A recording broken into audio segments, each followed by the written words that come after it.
కలహాలు అంతఃకలహాలని కూడా అనొచ్చు. వీటన్నిటిలో కనిపిస్తున్నాయి. సార్ మంత్రిగా నాకు హక్కు లేదా మండల్లో బొత్స వర్సెస్ లోకేష్? ఈ మధ్యకాలంలో ఇది ఒక సీరియస్ అంశం. వాస్తవంగా అడిగాడు లోకేష్, అంటే ఆయన చైర్మన్ కూడా చెప్తున్నారు. అక్కడి నుంచి ఎల్ఓపి బొత్స సత్యనారాయణ కూడా అంటే నేను మాట్లాడకూడదా, మంత్రిగా నాకు హక్కు లేదా, నేను మాట్లాడకూడదా, మీరు లేవనెత్తినప్పుడు నేను ఎందుకు మాట్లాడకూడదని చాలా తీవ్ర స్థాయిలోనే లోకేష్ బొత్సతో తలపడడం ఈరోజు మనం గమనిస్తాం. ఇంకా రెండు మీడియాలు ఉన్నాయి కదా, ఒక మీడియాలోనేమో బొత్సను ఇచ్చేసినటువంటి షాక్ ఇచ్చిన లోకేష్, అంటే లోకేష్ను కడిగేసిన బొత్స అని వాళ్ళు. వీటన్నిటికంటే కూడా విషయం మనం చూస్తే మటుకు తల్లికి వందనం పథకానికి నిధుల విడుదల జరగలేదు, దాని మీద వాళ్ళు లేవనెత్తున్నారు. తల్లికి వందనం అనుపోయి అమ్మ ఒడి అనడంతో లోకేష్ అది కూడా పాయింట్అవుట్ చేశాడు. వీళ్ళు పేరు మార్చారు కదా, తల్లికి వందనం నిధులు మేము ఇచ్చాం, అమ్మఒడి నిధులు ఇవ్వకపోతే వేరు అని, అంటే అవి కూడా బకాయిలు కదా అన్నది వాళ్ళ పాయింట్. రెండో విషయం ఏమంటే దీని మీద మాట్లాడదామని అనుకున్న తర్వాత మాకు సమయం ఇవ్వట్లేదు, ఇప్పుడు వాయిదా తీర్మానం తీసుకోవాలని బొత్స అంటాము.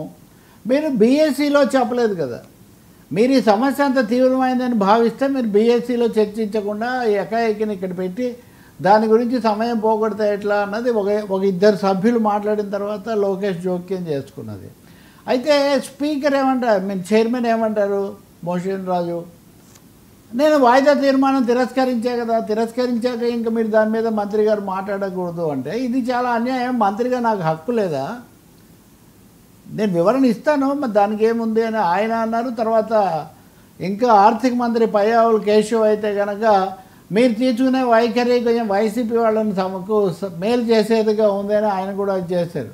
అంటే కేవలం వైసీపీకే కాకుండా చైర్మన్ ధోరణి మీద కూడా తెలుగుదేశం మంత్రులు, సీనియర్ మంత్రులు నిన్న అచ్చెన్నాయుడు మాట్లాడారు, ఆ తర్వాత ఇతర సభ్యులు కూడా మాట్లాడారు. కొంచెం మండలిలో ఉద్రిక్తత అయితే బాగా పెరుగుతోంది. అటు ప్రతిపక్షం మీదే కాకుండా సభాపతి అంటే ఇక్కడ చైర్మన్ మీద కూడా ఆయన వ్యవహరిస్తున్నటువంటి తీరు కఠినంగా ఉండట్లేదు అని లోకేష్ అయితే అది కూడా అన్నారు.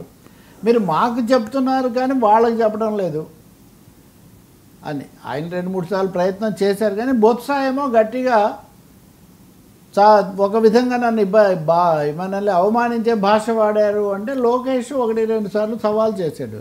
దాని మీద చర్చ పెట్టండి, నేనేమో అవమానించలేదు, బొత్స సత్యనారాయణ గారిని నేను గౌరవిస్తాను, సీనియర్ సభ్యుడు, మన సభలో ఫరూక్ తర్వాత సీనియర్ సభ్యుడు బొత్స సత్యనారాయణ గారే, కానీ నేను ఆయన ఎప్పుడు కూడా గౌరవిస్తాను కానీ తక్కువ చేయలేదు. కానీ నేను అన్నానుగా అంటున్నారు కాబట్టి నేను మాట్లాడిన దాంట్లో బొత్సను అవమానించిన అంశం ఏముందో, ఎల్ఓపిని అవమానించింది ఏంటో మీరు చూడండి అని మొత్తం మీద ఒక హోరాహోరీగా వాళ్ళు ఇవ్వకపోగా బకాయిలు పెట్టిపోయారు, మేము ఇస్తుంటే కూడా ఇవ్వడం లేదంటున్నారు అన్నది లోకేష్ కొంచెం గట్టిగా ప్రభుత్వం తరఫున వాదన చెప్పడం. రెండోది మండలిలో వాళ్ళ దూకుడు ఎక్కువగా ఉంది కాబట్టి దానికి కొంచెం బ్రేక్ వేయడానికి తానే నాయకత్వం వహించాలి అనే నిర్ణయం కూడా తీసుకున్నట్టు కనిపిస్తుంది. ఆయనకు పయ్యావుల కేశవ్ లాంటి వాళ్ళు కూడా అండగా రావటం, దాంతో మండలిలో ఉద్రిక్తత బాగా తారాస్థాయికి చేరింది. బొత్స కూడా 1-2 సార్లు ఆయన ఈ అంశాల మీద లేచి గట్టిగా ఆయన మాట్లాడుతూ వచ్చారు. ఇంకా మేమే బకాయిలు ఇవ్వలేదంటారా, వాటి మీద పూర్తి స్థాయిలో చర్చ పెట్టండి అని ఆయన అంటారు మొత్తం మీద. కానీ మండలి అయితే అంతకంతకు మంటలు పెరుగుతున్నాయి తప్ప అక్కడ చల్లబడుతున్న పరిస్థితి కనిపించట్లేదు. సమస్యలు అయితే అక్కడే వస్తున్నాయి. ఈ ప్రైవేటైజేషన్ సమస్య కూడా అక్కడ వచ్చింది. ఇంకొకటి ఇంటర్మీడియట్ విద్యార్థులు చేరిక బాగా తగ్గిపోతూ ఉంది ఇప్పుడున్న పద్ధతుల్లో అనేది కూడా వాళ్ళు ఒక అంశాన్ని లేవనెత్తారు. అందుకని మండలి ఇంకొకటి కూడా ఉంది, వీళ్ళకి ఎవరికి పట్టదు. కానీ గోపీమూర్తి అని ఉపాధ్యాయ నాయకుడు పీడిఎఫ్ ఎమ్మెల్సీ, ఆయన ఒక ముఖ్యమైన అంశంలో లేవనెత్తారు. ఈ పని గంటలు 8 గంటల నుంచి 13 గంటలకు మారుస్తూ మంత్రివర్గం తీసుకున్న నిర్ణయాన్ని సమీక్షించాలి. 13 గంటలు పని ఏంటి, 8 గంటలు అనేది ఎప్పటి నుంచో అంతర్జాతీయంగా ఉన్నటువంటి వర్కింగ్ అవర్ను మీరు 13 గంటలకు పెంచడం అన్యాయం. అంటే దాదాపు 8కి 5 గంటలు కలపడం కదా, మోర్ దాన్ 1.5 గంట ఎక్కువ. అంటే దాని మీద సమర్థనగా అదేం లేదు కదా, 13 గంటలతో 5 రోజులే పని చేయించి 6వ రోజు వదిలేస్తే అప్పుడు 8 గంటలు అవుతుంది. అదేమి ఇందులో లేదు, ఆ గ్యారంటీ ఇక్కడేం లేదు అని. ఆశ్చర్యం ఏమంటే ఈ విషయం మీద మటుకు వైసీపీ వాళ్ళు ఏమీ గట్టిగా మాట్లాడలేదు. వాళ్ళు కూడా ఏదో మాట వరుసకు చెప్పడం తప్ప దీని మీద గట్టిగా నిలబడి దీని మీద ఎదిరించడానికి నిలదీయడానికి వాళ్ళు ప్రయత్నించింది మనకు కనబడదు.